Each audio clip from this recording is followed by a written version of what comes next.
Pour la confection d'une gelée ou d'un coulis de fruits gélifiés, ce qui est sensiblement la même chose, nous avons besoin d'une purée de fruits, de sucre semoule, de sucre inverti et de gélatine.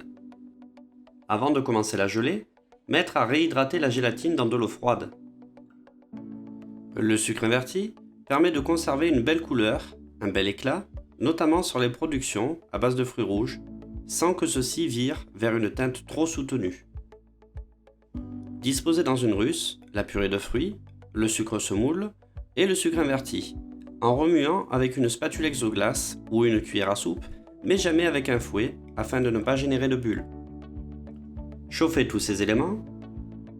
La gelée, ou le coulis gélifié, contient en outre des fruits et de la gélatine, ce qui peut être problématique selon les fruits.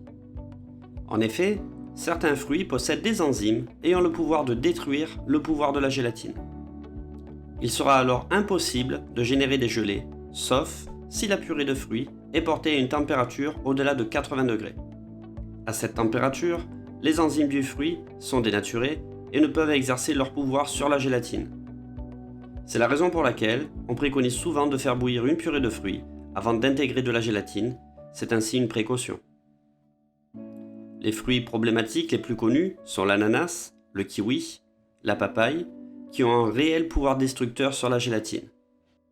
Certains professionnels mettent en évidence l'acidité, néanmoins, l'acidité diminue légèrement la force du gel, mais ne l'empêche pas. En revanche, les enzymes peuvent être problématiques.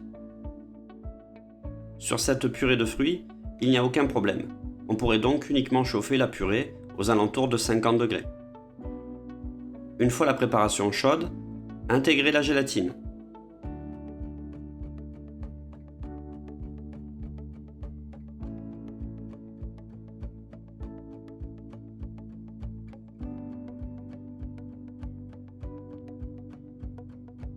Attendre quelques instants avant de couler la gelée directement sur un entremets ou dans un moule en silicone pour faciliter le démoulage.